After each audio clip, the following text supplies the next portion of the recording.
it's Connie from Vase Designs. Welcome to the Dixie Belle YouTube channel. I am one of your Dixie Belle brand ambassadors, and today I've got half a tree with me in my workshop, and that's because I've been playing with the brand new Terra paint, which is a clay paint from Dixie Belle. It's due to be released in July, and I've been playing with it on a vase.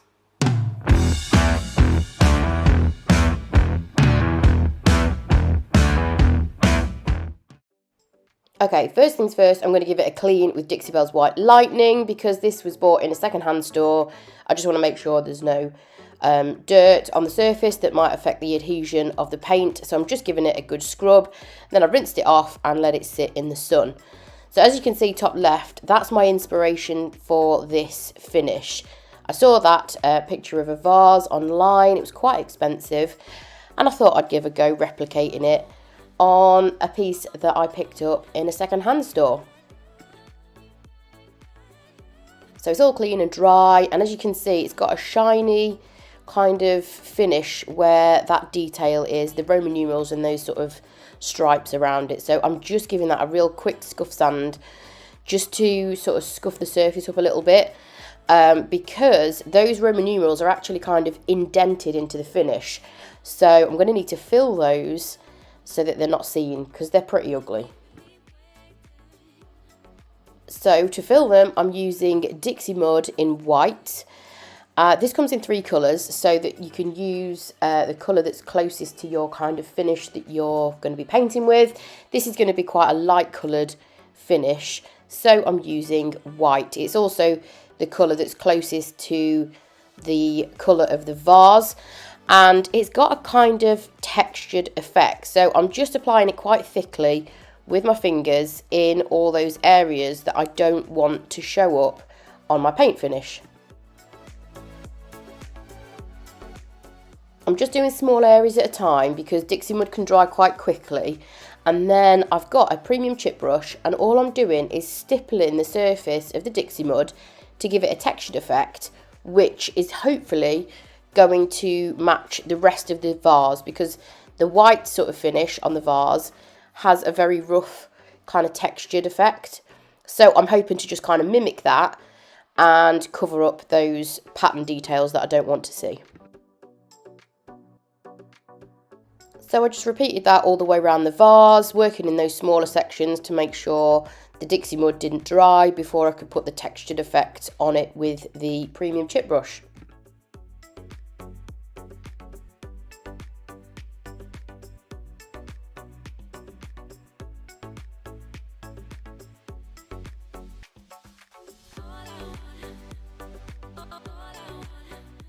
And then I'm just going to take a sanding sponge and just knock down some of those sort of higher peaks in the texture that I created to try and get it to match with the rest of the vase.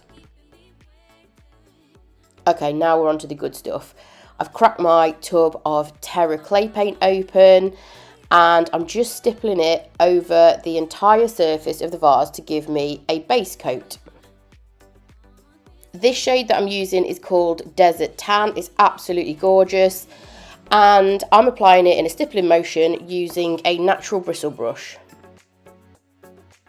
Terra clay paint is a water-based clay paint which is being released in 18 shades, and it's going to be a really versatile paint to achieve faux finishes, for blending, for layering, and it reactivates really well with water, so it really is a fun paint to play with.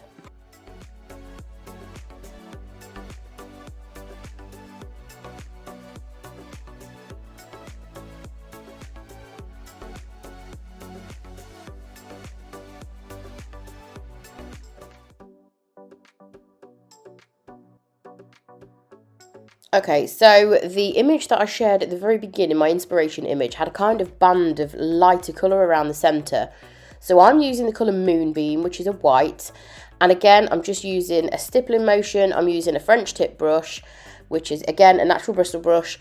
And I'm just almost blending that white into the centre of the vase to create a little bit of dimension. And then blending it out to the upper and lower sections of the vase, just so that there's not quite a solid band of white, just so that it's quite a soft line. As I mentioned before, you can spritz this paint and reactivate it. So I'm just using a little bit of water on the surface just to kind of get those colours to really softly blend in so there's no harsh lines. And then I'm just applying a little bit more white in the centre just to create that little bit of contrast.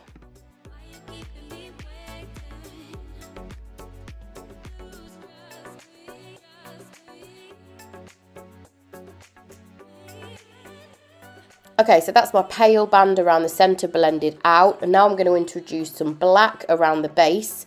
This black in the clay range is called Onyx. It's a really heavily pigmented black. A little bit goes a long way. So I'm just tapping it around the base of the vase, and then with the sort of remainder that's on my brush, I'm just bringing it up slightly and blending it into the desert tan colour.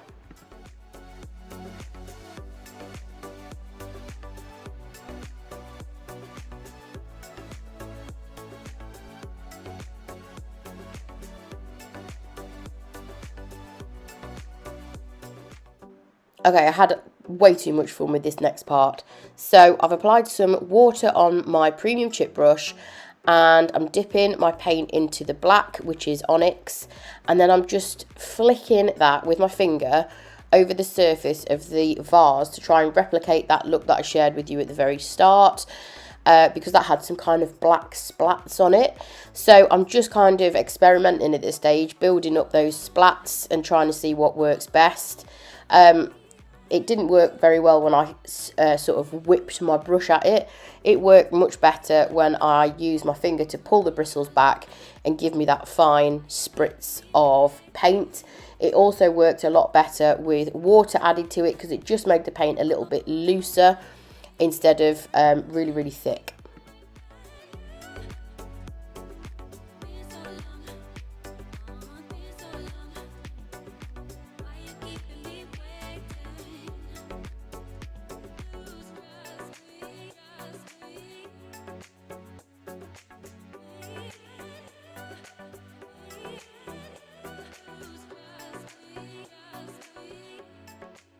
And because it's me and I was having way too much fun with the splats, I actually mixed some of the Onyx into water on a paper plate to give me quite a loose solution of paint, and then splatted some more. I did get a little bit carried away. I think I probably should have stopped with the finer splats, but it was fun and I created a mess all over my staging wall and floor, which I then had to clean up afterwards. But it was fun, and it's always good to experiment, especially on these smaller pieces, because worst case scenario, you can just paint over the top of them. And then to finish, I just sealed the paint with Dixie Belle's Clear Coat in Flat. This paint will be released with a wax and a clear coat as well, but I don't have them at the moment in the UK, so I just use Clear Coat Flat. And you can see when you add a top coat to this paint, it deepens the colour and brings all those gorgeous pigments back out, because as it dries, it does go slightly paler, but when you add a top coat, it brings those colours back and all that richness. Just some quick staging with some pieces of tree out of the garden and some pretty pink flowers that I found. And that's the finished look. I really enjoyed experimenting with this on a smaller piece. Let me know what you think. Thank you for watching this short video. I hope you enjoyed it, and I hope you look forward to more projects using Terra clay paint.